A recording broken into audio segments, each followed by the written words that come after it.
Actions can sort of fall short, and I think there's a lot of reasons for that. I mean, one of them is that the DE&I landscape is just so vast. So where do you start?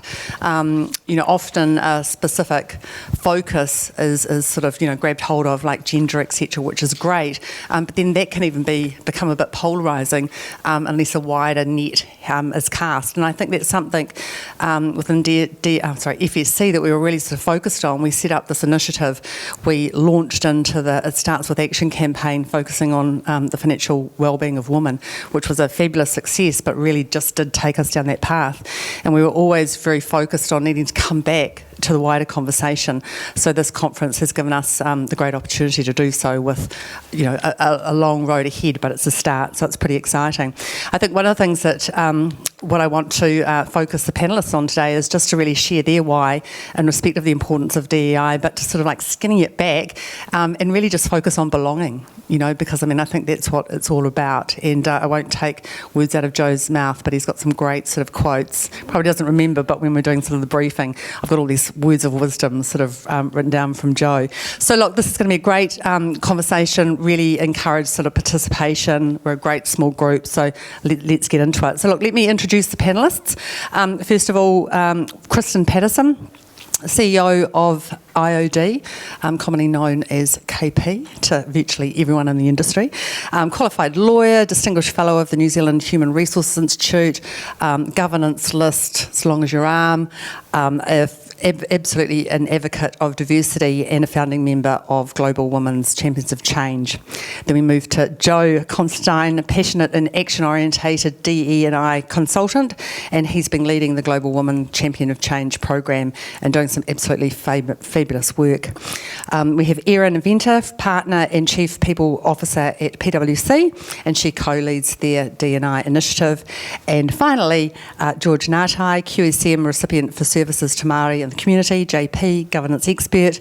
The list goes on, George, but he's also the co-founder of the Te Whanau Ora Community Clinic, providing affordable access to quality healthcare, housing and social services. So we have a great variety of sort of views that they will share. So I guess I'll come on stage, hoik myself up here. But just to sort of kick off, I'd really like to sort of ask the panellists why D&I is so important and why business leaders should be focusing on it. Who wants to kick off? I can probably kick off if everyone else is happy to do that. I don't know if we need... Do we need the microphone? I do. Do we need this? Oh, we need the microphone. We need the mics. Well, kia ora, Tracey, tēnā koutou katoa i te whānau. E mihiana kia koutou i tēnei rā. E te mana whenua nā te whātua kia ora kei tēnā koutou. Ko Joe Consedine tōku ingoa, nō reira tēnā tātou katoa. It's great to be with you all. Thanks very much to the FSC for the opportunity to kind of share a few thoughts on a big passion area of mine that I'm working full-time in. I used to be in the professional services sector at Chartered Accountants Australia and New Zealand, and since the last 12 months I've worked full-time in D&I, which has been an incredible privilege for me, and get to work with amazing people like this. And I do want to shout out to KP. Many years ago, KP was a huge inspiration to me around both from a leadership perspective, but particularly raising issues of equity and equality. So thank you, KP. So the business case for DE&I, I mean, we kind of laugh about this, that you go, okay, if you Google this, you get 30 million hits on on Google, on the internet. And so, and probably now you can type it into ChatGPT and you'll get a really good answer. But the point there is, like, there's so much documented data, empirical evidence around when you have diverse, unique perspectives at your table around your organisation, coupled with a culture where people feel safe to bring their perspective to the table, you're 6 times more likely to be innovative, you're 6 times more likely to be adaptive to change. And in the environment that we're leading in at the moment, where we're kind of lurching from one crisis to another. I would say from an organisational capability perspective, your ability to anticipate and then adapt to change is probably the most critical capability that you have, that you need. And in order to do that successfully and do that better than your competitors, you need to have unique perspectives around your table. The homogenous workforces of the past just will not succeed in the future. So what has worked well for organisations in the past will not work in the future. So that's one, that's a really well documented business case. So learn up on that. The second one, which is coming into sharper focus, and we've just been doing some work on this recently at Champions for Change, is around how different New Zealand, Aotearoa New Zealand is now and will be in the future from a demographic perspective. So we're obviously getting older. So in 2 years' time, we'll have more people aged over 65 in Aotearoa New Zealand than under 15 for the first time in our history. 35% of our under 15-year-olds are Māori. And so, when we think about our future workforce, if organisations aren't thinking about completely transforming their cultures internally so that they are welcoming to diverse cultures, to Māori and Pasifika talent coming into their organisation, you won't have anyone working for you in the future. This is where we need to make this shift from D&I as a nice thing to do, which is bolted on and led by the HR teams, to this is a critical strategy for your boards and executive teams because it's an existential threat to your business model. Thus, the room should be burgeoning with people. Look, I'll follow on from that. So I had to Google DE&I, and I suppose for me, I found out when I read about it, I thought, heck, I was born in this. But look, I'm the youngest of 8, and I've got 4 sisters and 3 brothers, and so I'm the 4th. And so therefore, everything was done for me. And then when I went to school, I knew everybody at the school because everybody was my relation. So there were 35 of our kids that were at the school. We thought it was a big school. But then the only Pākehā kids that were there were the principal's kids, and so therefore they were 2 of 35, and so I thought this was normal. And so when I actually then went to intermediate, I went there and I ended up being 50-50. So I knew 50% of the students, and then I didn't know the other 50%, so I had to learn about what they did and what interests they were into, and then I started to build what formed me as an individual. And then I went down to Invercargill. Big move, whakatane, Invercargill. And therefore, I was the only Māori in the class. I was the only one that looked brown in the school, and so therefore all of the Māori things that were brought up in discussion, and there were quite a few, they all looked at me to say, well, George, you're Māori, what do you think?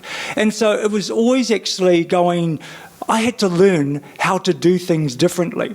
And then I actually went into the workforce, ended up a Māori advisor, and I was thinking, I'm only 19. I was 19 as a Māori advisor, but what I found was my experience from my upbringing actually helped me to help others understand how to work with other people and other cultures, especially Māori. Now I find it quite easy. I mean, when we actually work in the social services industry and the health industry, we work predominantly with Māori. And unfortunately, they're the most challenging people to work with if you don't connect, if you don't engage, if they don't understand what you're there to deliver a service to them about and how you do it. So I think everything we've learnt with regards to DE&I today is what we've been born into as Māori, but you're right, you have to actually understand how to engage with Māori, with Pacific, with Asian, because we are going into a browning country. So therefore, if you don't actually understand that, you're going to be left behind. In terms of our organisation, we have, we have 339 staff. And out of that, we've got 83% who are Māori and Pacific, because we work with Māori and Pacific families. We have to sound and we have to look like the people that we work with, because if we don't, then we won't actually be able to engage with them and help them along the way. It's just unfortunate that a lot of the things that we deal with them are things like health and how to actually go to the doctor to actually get better, so you don't put a strain on the health system. It's justice and how you actually have to support and identify what challenges challenges families actually have around the issues why they've gone to within the justice system, and then how you actually work with them to get them out. Now, people don't open the doors if they don't see someone familiar. You go to the door, you knock on it. If they see, oh, that person looks like me, you're likely going to get the door open. But if you go to the door and you may not look like them, the lights are on, you can see people walking around, but they just won't open the door to welcome you in. So we've learned that over the years, that unless you actually look and sound like the people that you work with, it's going to be difficult to actually engage. And I think that's probably... That's such an interesting sort of comment that, you know, to open the doors as a financial services industry, we are wanting to connect with various communities, but we don't look like those communities. So, you know, one of the things that came out of the ISWA campaign was that we needed to support other groups on the ground that had the trust and the relationship rather than trying to do it all ourselves. Erin, PwC, what's your why? Yeah, and kia ora everyone. Ko Erin toka wingoa. So I'm feeling quite intimidated by this very, very impressive panel, and like honestly, between the two of you, I feel like you've summed it up beautifully. Joe, you've just really like nailed it as to why it's just absolutely a business imperative, and then George just loved that, sort of really making it and bringing it to life around why it's so important for people to see themselves when they're, you know, because it's all about trust, right? If you can see yourself, you can build trust, and then ultimately you can open the door and get that help. So look, if I put it from the perspective of PwC, so obviously, you know, our role is to help our clients solve their complex problems, and it's part of our purpose. But we see that as more than that now. It's like we're not only helping to solve our clients' problems, but our clients are trying to solve Aotearoa's really complex problems, right? So we absolutely need and know that we need to reflect the communities in Aotearoa. Ultimately, we need to be and reflect the society in which we're trying to help our clients solve those problems. So absolutely we want diversity, but it's not just because it's a business imperative. We don't just want it because we want to ultimately be relevant and sustainable in the future. We know it's really the right thing to do, and it just delivers better outcomes. You know, if you're able to get that diversity of thought at that table, at that decision-making table, at that leadership table, you just get you get better challenge, you get different perspectives coming in, you hear things that you've never ever considered or thought of before, because it's not your lived experience, or you don't understand something, and so you just get a much more rich conversation, you get much better decisions, and you get much more considered decisions. So I think reflecting on the last few years, and including when I've been in this role, you know, leading out the people strategy, but also, you know, sponsoring and supporting the I&D strategy, I can see it and I can feel it. And, you know, I've really seen the benefits of we've had as an organisation as a result. But look, you can't just get diversity right. You can't just try and bring a whole lot of different people in and think that's going to work.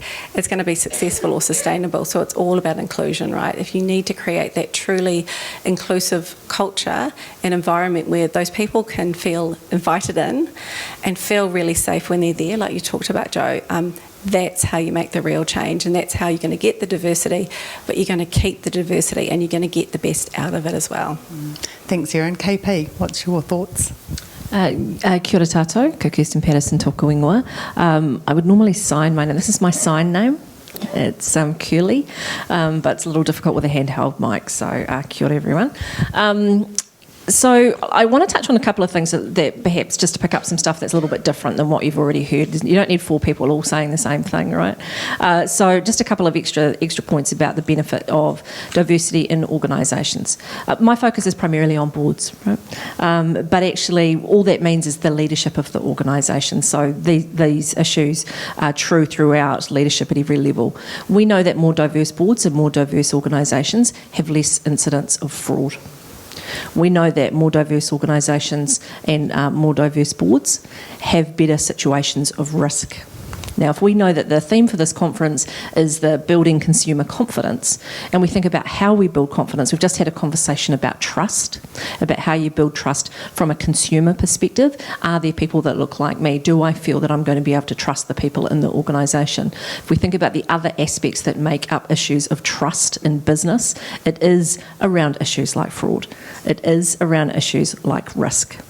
And also, you may be surprised to hear that actually more diverse organisations, the more women you have on a board, the more likely you are to have addressed issues like climate change, and how more likely you are to have increased reporting and transparency around climate change reporting within organisations as well. So diversity is not only good for business, it's not only good for our communities, it's not only good for us as humans, it's actually really good for the planet. And so, KP, the progress on women on boards, diversity on boards. I know, let's just briefly touch on that, because I know it's an ongoing conversation. Some progress is being made. What's going to be the deal breaker? So a lot of attention goes on to the diversity on boards, right? Because they are really publicly identifiable and we're able to measure them. Right. So there's not necessarily the same transparency through the same of our management structures. Through Champions for Change, you get that, but actually boards are much more public. We're able to measure listed boards, again, because they're public. We're able to measure the public sector boards because it's public. So there's a lot of stuff going on behind the scenes in private companies or not-for-profits where we don't get to measure the statistics. Not-for-profit, for example, really diverse, right? Part of that's because we send diverse candidates and women to go and get their governance experience in not-for-profit land. They end up getting stuck there because they don't have commercial experience and then they can't get out. So it's this little vicious kind of washing machine and cycle. But if we look at the NZX listed statistics, they're just sitting over the sort of 30% mark at the moment, right? And if we compare against Australia, Australia's beating us. That's as much as you should need to know that we need to do something more. Australia doesn't currently have any listed boards that are completely male. New Zealand still does.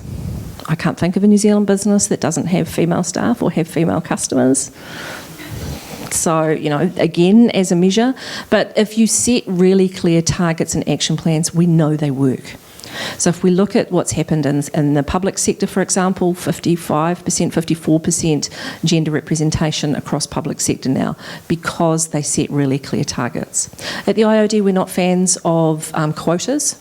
And the reason for that is because what we've seen overseas in some of those countries where quotas have been put in is that people stop.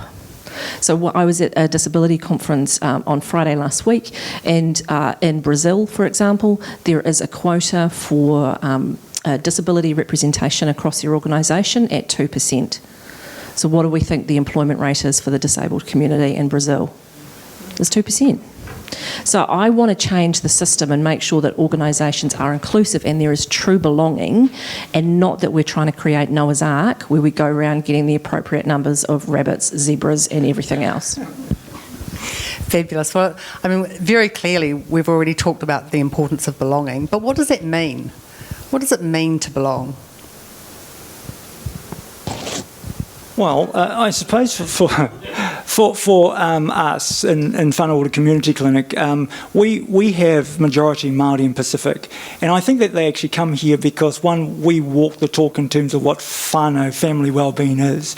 So my wife and I actually set this up around about 14 years ago, and she goes, darling, we've got to actually start to establish a feeling of belonging for people who come, and they've got to understand what whānau wellbeing really is. And I said, okay, well, what does that look like? And she goes, well, it means that we actually employ family members within our organisation that work with us, whether they're husband, wife, cousin, sister, brother. And I says, oh, isn't that nepotism? And she goes, well, no, it's actually whānau, but having fine rules around how they need to participate in our organisation. So we have lots of whānau from the same family that work with us, but they know that the rules around our organisation is that you have to turn up to work, you've got to actually do your required job, but you also get to spend time with people that you love working with and being with, which is your family anyway.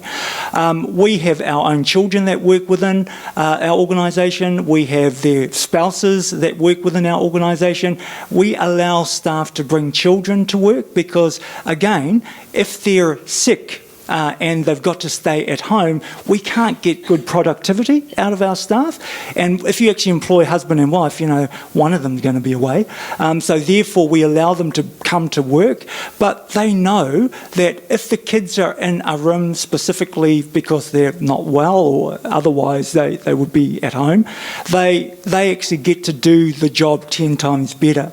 And they love actually coming to work. Their kids know that what we do is we help other families. So therefore we want to provide that serving. And I think belonging is really important to my wife and I, but it's important to our staff, but it's also important to actually our clients as well, because they see us being a family, they see us supporting their family, and they end up actually giving and doing more for our organisation as a whole. Crikey, I applaud those initiatives. I can remember in another life, I tried to encourage the firm to just have a kids' day. One day, not a chance. Just to it would have been so good. The kids knowing where the parents, worked, what they were doing all day. Such a positive, experience. But anyway, it wasn't. Maybe it would be different now. Oh, and I think we have come a long way in some sense. I mean, our kids probably, I'm looking at Chloe, who I work with as well, and my kids have definitely been in my office, and they're not the only ones, right? So I think we have come a long way. We're all on a journey still, but just being more open. Look, just on that, reflecting it from my perspective in my role at PwC and our organisation. Look, we're doing a lot of work around our I&D strategy at the moment, and we've absolutely brought belonging into being an absolute critical part of it. And when you think about, from our perspective, belonging, and again, George, you sort of touched on it beautifully with your example, but belonging is about what the people feel and the individual feel, rather than what you're trying to achieve as an organisation. So if you as an organisation, we're trying to create a truly inclusive culture where people can feel themselves, and a truly diverse culture reflecting, as I talked about earlier, Aotearoa. But it's only going to be what each individual who is part of our organisation is feel. Will they feel like they truly belong? Will they feel like they can be themselves? They can bring their whole selves to work. They can be in an environment where they feel safe and there's trust. Ultimately, to be their best, give things a go, try things, be okay, feel safe to fail, and ultimately try and, to help us. So that's how I sort of look at it and how we're thinking about it. It's all those things. You need to bring the inclusion in, you need to get that right, you need to bring the diversity in, but ultimately it's about creating that environment where people feel like they truly belong. Just to build on that, I think a lot of the kōrero that's happening in the D&I space at the moment is around this collision point between meaningful work. So when you look at the future of work and the next generation of our workforce, they're really looking for purpose-driven work and meaningful work. And when that collides with the feeling that your unique perspective based on your identity, so your cultural perspective, your lived experience, your education is valued, and it brings to bear value within the organisation. That is belonging, is how it's been described. It's kind of meaningful work with the sense that I can bring my unique perspective to the table and it's valued, rather than I'm kind of morphing my perspective into the majority perspective, which has probably been what has happened in the past. I've run some really quite confronting focus groups around this with some underrepresented cultural groups. I did one in the professional services in Australia with some Asian graduates who are working in professional services, and they said, in order for me to succeed in this environment, I am going to anglicise my name. I need to learn to drink. I won't bring my Chinese food into the lunch area. I'll bring like sandwiches and all that kind of stuff, because that's how I see success for me. And so this kind of belonging is they can do all of the things which are the cultural norms for them, and that is valued, and that's going to bring about great outcomes for the organisation. It's an interesting point about people changing their names, because we had a discussion on that in the allyship masterclass yesterday, and it was something that I've never really thought about, and the extent of people, changing their name, and just whether we sort of walk past that or we encourage them and we help them and we learn to pronounce their names, properly to sort of, just support that sense of belonging. Really important. KP. Yeah, thank you. I mean, in terms of the belonging piece, There's this piece about bringing your authentic self to work. I don't know how many of you have kind of heard that. The reality is that I don't bring my authentic self to work every day. I bring my work authentic self to work. Because actually authentic KP is incredibly introverted, incredibly shy, and if she had a preference, she'd be sitting at home drinking a cup of tea and reading a book, right? But that's not the function of my role. But what I can have in my sense of belonging in my workplace is a place where all of those things can be recognised, but I can still perform. I can still do the aspects of my job that I need to do, but in a way that I understand that I'm just human. And I think that's the big difference that we're starting to see in the leadership shift. There is that sort of leadership model we had of the 80s, of the sort of, big power suits and the sort of 1980s, Tony Robbins type sort of approach to leadership, and that sort of the CEO being this rock star kind of, inhuman super person. We're recognising that humanity and is a huge part of our leadership toolkit now. So creating an environment of belonging means where you can feel comfortable coming in and having a day where not all of you are at 100%. I don't know if any of you follow Brené Brown. Have you seen that? And, there's a piece where she did a piece recently. It was on Facebook, so it must be true. A little video where she was talking about marriages aren't 50-50. Right? I don't know if any of you saw that video. Where actually they're not 50-50 every day. Sometimes I can't give you my full 50, and someone else, my husband might have to put in 70 that day because I've only got 30 to give. And work's a bit the same. It's about recognising those aspects. But I think this conversation we have about D&I often comes to this perspective where people who aren't in this room, who have self-selected not to come to this conversation, would say that it's a bit snowflakey, it's a bit woke. It's not, it's not going to drive the performance of the business, where we know that an environment where people can be themselves and perform really well and not be worried about how they look and how they're being judged and all those sorts of issues means you can focus on your work, and that's got to be good for business. So that's what belonging is, just being yourself and human. And I think it's beyond just a performance of the business, it's a survival of the business, which is really important. While you've got the mic, have you had a situation where you felt you didn't belong? Every day, sitting on this panel with these amazing people. I have this huge little imposter. I know her name because she's a 12-year-old girl, and I went to school with her in Whakatane. And those 12-year-old girls stay in your head, right? That's the imposter voice. So absolutely. But from a career perspective, one of the places where it really became quite pronounced for me was when I was working at New Zealand Rugby. I had almost 10 years working at New Zealand Rugby. I was the only woman in the leadership team. And boy, I don't drink. I'm completely teetotal. It would come up in my performance review every year, doing a good job, but we really need to work on the drinking thing. I was the only person who'd ever taken parental leave while I was there in the leadership team. Breastfeeding mum. There's only 2 fridges at Rugby Union. One's for coffee, milk, and one's for beer. Breast milk really didn't fit in either of those fridges, so Steve Dew bought me a fridge to fit under my desk for breast milk. It was a pretty challenging environment.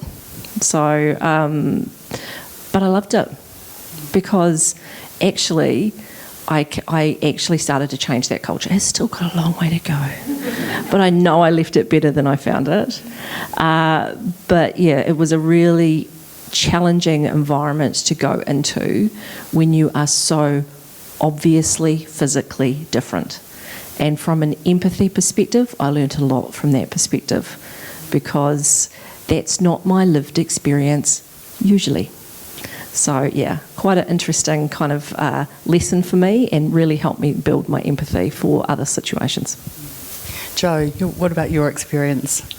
Different? So my experience is very different to that, and I'm very comfortable talking about my own privilege. So I hold privilege against every dimension of diversity. So I'm white-skinned, male, heterosexual, able-bodied, in a higher socioeconomic group. So every situation in a workplace throughout my career, I have felt a sense of belonging. I fit in, I'm expected, the way that I communicate is received well.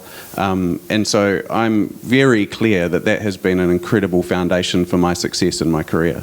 that I'm way ahead on the starting line than a lot of other people in this room, no question. This is the conversation that we need to have amongst the majority groups. You know, diversity, equity and inclusion has been focused historically on supporting underrepresented and marginalised groups, quite rightly, because they're operating in a system which isn't set up for them to succeed. But the next horizon has to be, how are the people that are in positions of power, who have influence on strategy changes, policy changes, you know, culture changes within organisations, going to step into that space, identify their privilege and start sharing power with others, because everyone's better off, including men. You know, men's health is in a terrible state where if we're focusing on success around financial outcomes, men are doing quite well, but they've got often poor relationships at home, poor mental health outcomes, and so that needs to change for men too. So I think, you know, that's where I'm kind of pushing the kōrero in the space around how do we start to engage and provide a why for the majority groups to step into this space with a bit of courage and vulnerability to say this is the next horizon of DEI and next horizon of leadership. It's a really good point. And it came up again in the allyship masterclass and it was a great reference that being an ally, it's a verb, a doing. You know, it's action. It's a doing, which is really fabulous. Erin, I know you've got you want to flip the question around. You've actually got a good story. Yeah, like I was actually going to give an example. So yes, I've definitely felt and still sometimes feel, you know, there's always situations where I don't quite feel like I belong. But I was going to flip it, because when I was preparing for this and also looking at our I&D strategy, I realised, and sort of this light bulb went off around one of the best times I've ever had in my career, and it was quite a while ago when I was quite young in my career, why that was such a great time in my career and why that team that I was part of was so amazing. And it was because every single thing was ticked. There was inclusion in that team, and that was led from the top. There was diversity by default. That was a really diverse team. It was in London. I was on Secomment in London. We had one of our leaders, Annie. She was just an absolute, like, firecracker is the only way to describe her, but she had always worked 60%, 3 days a week, ever since she'd had children. And this was in the early 2000s. So she led out an incredibly successful team, generating amazing revenue and growth for the firm while working 3 days a week, worked flexibly, talked about her children all the time, and absolutely create this amazing environment. The other leader, Amir, he was Muslim. His faith was incredibly important to him and a part of him, and he talked about it all the time. And, you know, that was something that we're all really aware of and really respected. And, you know, there were times where he couldn't be there because of certain things due to his faith, and that was just well known and understood. So again, he shared his diversity and his true self, and that was just respected and accepted in the team. And yeah, everyone was from different parts of the world. Most of the team in London in financial services tax at the time was actually not from the UK as well. So all different backgrounds, different ethnicities. And I never ever thought about that until this conversation. It's like, actually, we just had diversity by default. And yeah, we all felt truly that we were part of that team. And we just all felt like we belonged, and we all felt safe, and there was full trust. So, and also as a result, that team was incredibly successful. We're a very small growing part of financial services tax in the middle of the GFC. So we were part of a team that was struggling with an industry and clients who were really, really struggling at that time. But we were also really successful still. So we had diversity, we had inclusion, we had all of those, and in challenging times we were still really successful from a business perspective. So I just thought it was quite an interesting example, and as I said, it was kind of the light bulb moment as I realised sort of all of those amazing elements as to why that team was so important to me. George, your youth sounded very idyllic, everyone knowing each other, etc., but then it sort of changed. Yeah, well, look, I think for me, many places I go to, I feel like I don't belong. And you sort of have to pinch yourself, because over the last 12 months, I've been the only Māori in different meetings, and you feel quite isolated and lonely. But then you actually, if you know your purpose and you know your belonging from a kaupapa point of view, you know why you're there. And so my wife and I, over the last 12 months, we've set up a medical practice, and in Christchurch, we're the only Māori-owned medical practice in Christchurch. So when we go to meetings, we're the only darkies in the room. We giggle about it, but it's only because we're there to actually deliver a service to a community that really needs good health care. Last week, I was actually in Fiji, and we acquired a signage company. We were the only Māori owners worldwide, of course, but not only there, but in New Zealand, and there's 65 owners in New Zealand. And so therefore, we sort of had to look at each other and go, oh, why are we here? Well, it was only because we wanted to provide a business service to Māori communities and give people the ability to purchase affordable signage. And then about 2 months ago, we were actually in San Francisco because we bought a supermarket, and we were the only Māori owners, not only in New Zealand, but around the world. And so, we sort of looked at the fact that we were the only Māori that were getting involved in things where supposedly Māori don't go. I suppose for us, we knew why we were there. It didn't actually feel comfortable at the start. But people actually, they're really nice. They're nice to get to know, and they're nice to get to understand. But we felt like we didn't really belong there. We worked it really hard to show that we are as good as our colleagues that were sitting around the table. And the last thing was, we've always tried to get into banking. I went to Treasury and says, hey, what are you doing for Māori and Pacific in terms of providing affordable banking for that community, for our community? And so we had this long conversation. I was sitting there with all these clever guys from Treasury and from the Reserve Bank, and it was just, why the heck am I here? This Māori boy from Whakatane. But what I wanted to actually do was show that there is a community that needs to be engaged with in terms of the banking industry. We went to some of my colleagues here that tried to help us set up something that would address that. Again, it's difficult to get in for our communities. So what we did was we ended up buying a franchise Kiwi bank, and that was as close as we could actually get to providing a service that we could put our community in the bank to serve the community that they actually have. We now have 5, and so that there is as close as we would actually get, because for me, we don't own the bank, we don't own what's inside it, but it's a vehicle to provide a service for communities that need to actually belong. And so we want to make people feel belonged in terms of a community that they would normally see that they don't belong in. I know what it's like to feel not wanted or not needed or not belonging. My wife finds it even more difficult. Here's why. She's Māori, she's Indian, and when she goes to her Indian family, they see her as Māori. When she goes to her Māori family, they see her as Indian. And when she is in a room, like something like this, she has a moko kauai. When that actually happened, again, she actually says, oh my gosh, what am I doing here? She's very skilled at what she does, and I says, darling, just walk as if you know that you belong in an organisation that may not see you as belonging. So that's it. Nice. I'd encourage you all to think about, when you may have felt that you didn't belong. I can remember that, I'm pretty privileged as well, but I can remember a situation where I was sitting around a board table and I was just virtually feeling like I was having this out-of-body experience, looking down, thinking, why am I here? Like what we're talking about, the values just don't, I can still feel the sensation now. My values just aren't consistent here. And I think with all these sort of experiences, whatever they are, it just shows us the other side, and it sort of goes to your point about empathy. We can make some small step to actually empathise and appreciate how everyone else feels. I've just got a very quick funny story about the tables being turned from a gender perspective. So my first day going to the Global Women offices in Auckland, I'm based in Wellington, came up to Auckland for the day, and I asked the team, is there a boys' toilet? And they were like, no, there isn't. And they had to make some phone calls and then eventually found one sort of down on the lobby of the thing. But we laugh about that now, but it's kind of like the tables being turned on the bloke not having them. Right, so look, let's get into action. What are we going to do about it? How are we going to, create a sense of belonging in the workplace? Erin, let's start with you. Oh, gosh.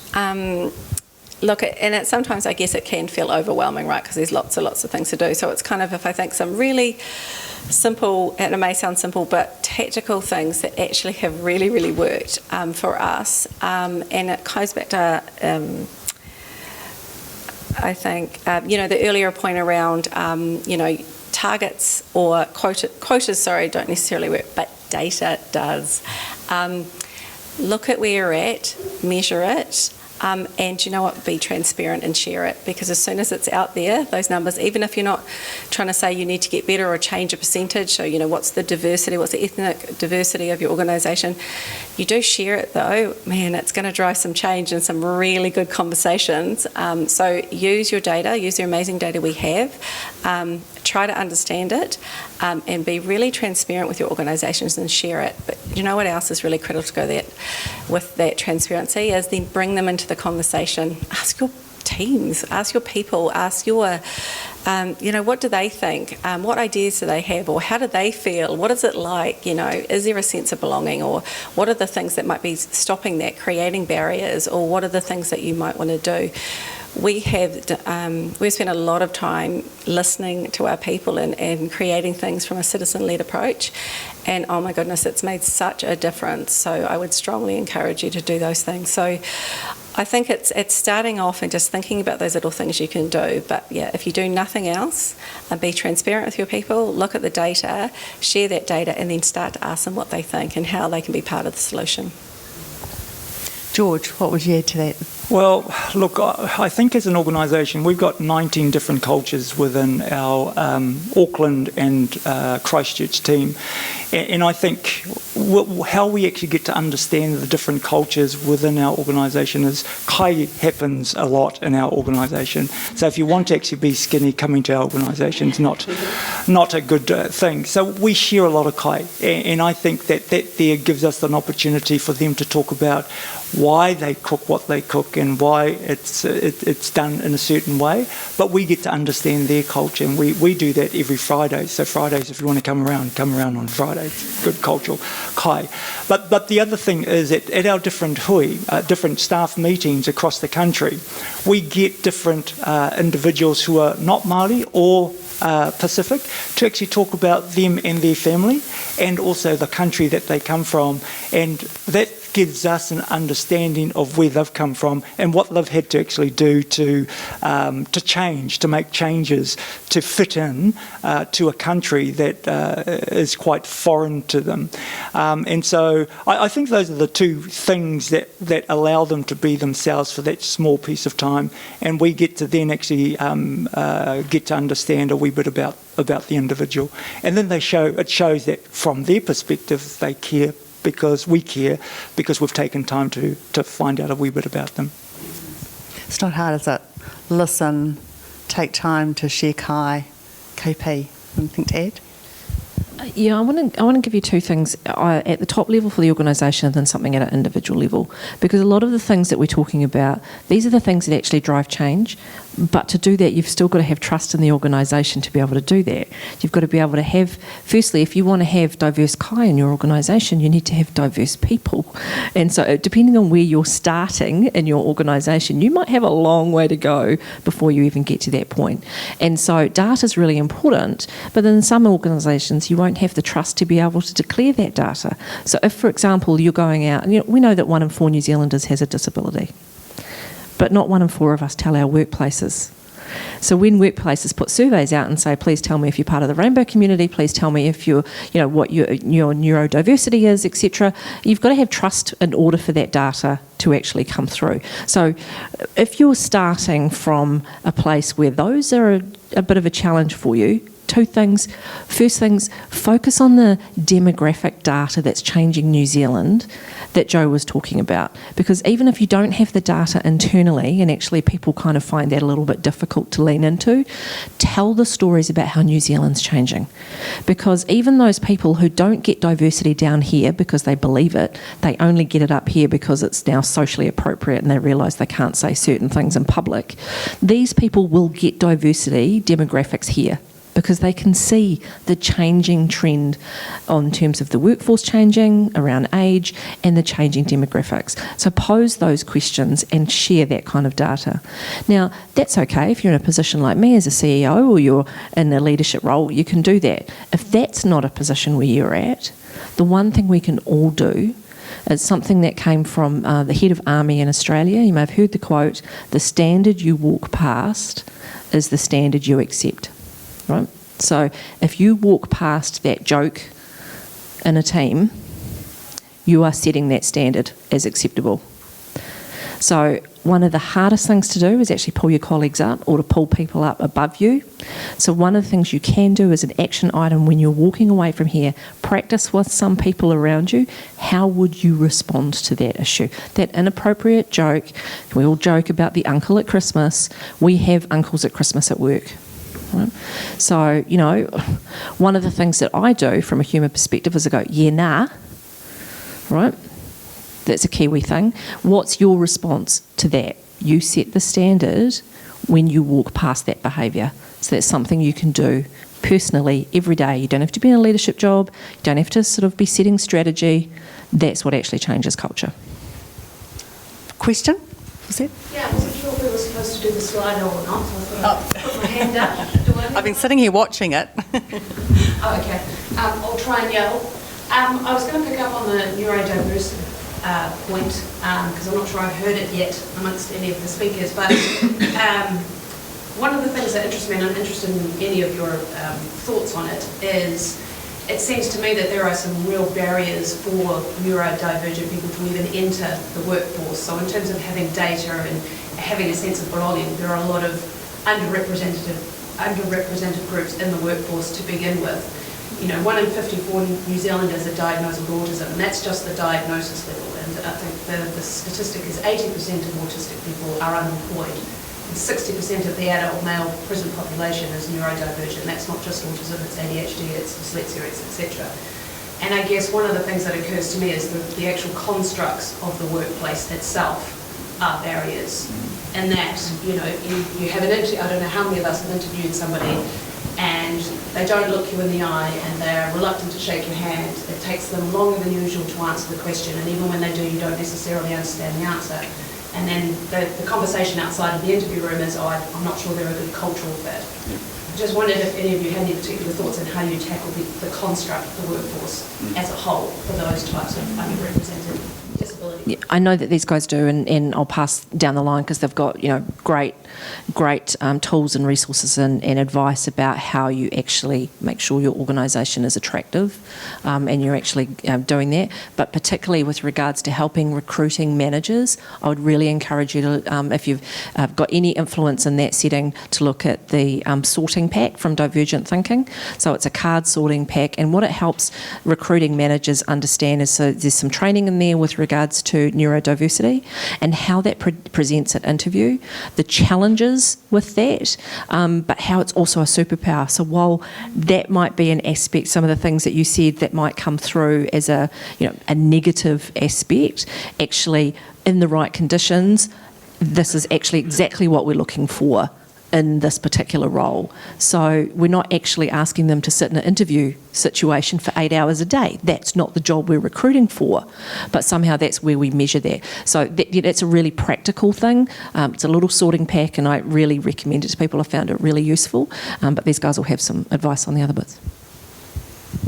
Just to build on that, I think neurodiversity is the most emerging kind of dimension of D&I at the moment. Huge energy going into understanding, and I think we're in I would describe it as an awareness phase. So, lots of organisations are hungry for information about how they break down some of those systems of bias from a recruitment perspective. So right the whole way through that life cycle, from where are the communities you're recruiting from, how you're recruiting, what are the processes that you go through, and then what's the lived experience of the neurodiverse people that you're employing. We just had a masterclass through Global Women around neurodiversity, and had some kind of experts on the panel. We had, I think, 60 chief people officers dial into it, which was much more than we would normally get. So it's a really, really important topic. So thanks for raising it.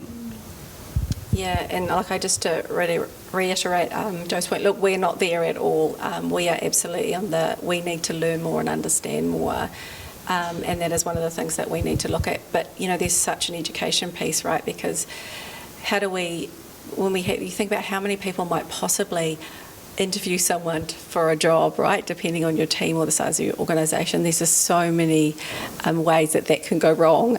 So it's how do you build that education, absolutely, and understanding. We've definitely got to be on that journey so that there's a better awareness and understanding. And then how do you create those sort of systematic processes, checks and balance, interventions and protections to ultimately, to make that change. But, we're doing some thinking of it, but we're definitely on that early stage of our journey. Yeah. I was in a session the other day with some engineers and it was a D&I discussion, and their data was 80% of engineers are neurodiverse. So they were just like, geez, what are we doing about it, Look, I suppose for us, we have a new contract working with children that are autistic. And the response that we actually got from the schools is that nobody engages appropriately with these kids, or kids don't respond appropriately to them. Now, we knew that we actually had 2 staff members who were also autistic. And so we actually went to go and chat with them and said, hey, guys, do you want to actually go and sit on this class with 5 kids that have got the same, sort of problem and challenges that you actually face? And they said, oh, yeah, sure. After the class, these kids started engaging. We got all the information that was required for us to actually look at where to place them for supports. The parents were really pleased because they were there too.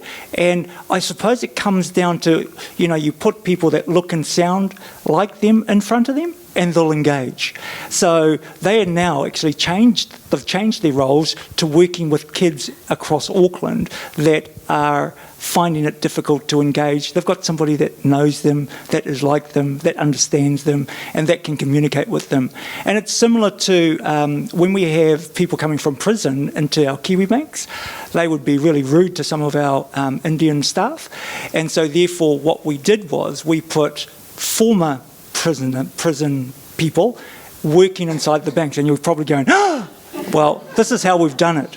So we don't actually have security in our Kiwi banks, but we've actually employed some of these men that are barbers, and so we put a barbers inside the bank. They actually look like security, so you don't actually come and hassle the staff, but they know people that come through, and they'll actually say, hey bro, we don't do that in here.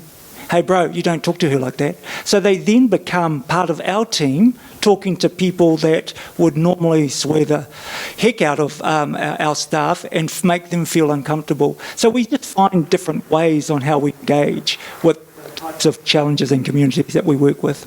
Some great ideas there. Now, sorry, question? From an organisational standpoint, what's your view on embedding diversity and change as a health and safety issue? So I find that from a huge organisation, it's hard for messages to get from the bottom up. But if they were a health and safety issue, it's naturally dealt by ELT or board, for example. But it's what to do in your opinion on that. Yeah, I mean, anytime you bring in compliance or regulation, it often gets focused on, doesn't it? So I'm in favour of all of those things and how you bring that in. I think and it goes back to a point before, I think the successful leaders in both in diversity and inclusion and leadership generally, we like to talk about have it in the head, heart and hand. So you need to understand at an intellectual level why this is important and understand the business case. You need to have it in your heart to know this is the right thing to do, that you have a legacy around your leadership. And your hand is about doing something about it, taking action around it. So yeah, I think it's a mix of hardwiring like that, putting it into regulation and health and safety, but soft wiring as well, like really communication, relationship building, stakeholder engagement around it too.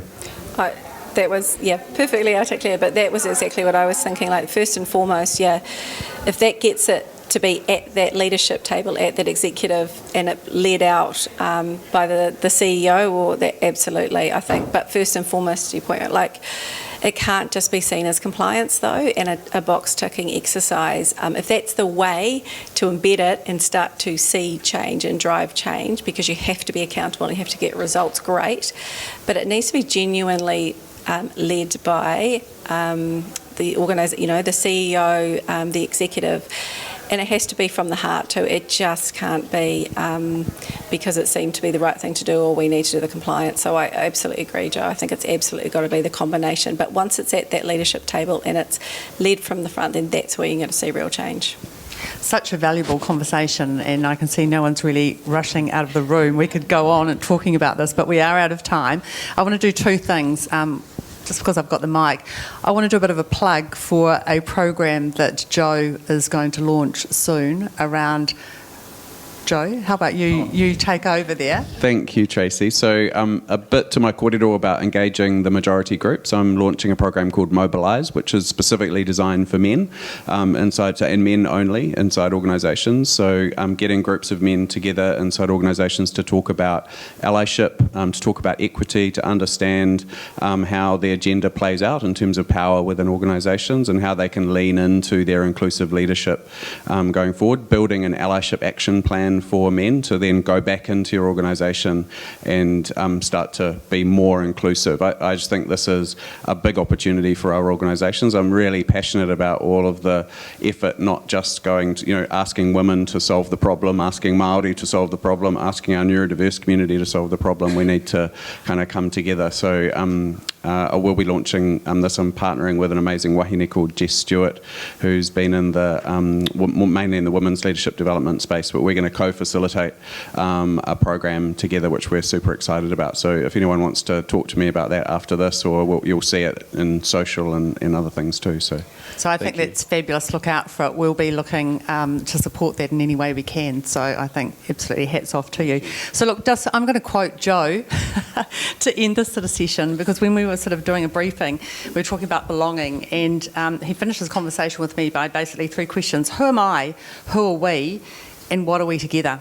And I just think that was just absolute perfect. So look, please join me in thanking our fabulous panel. Thank you.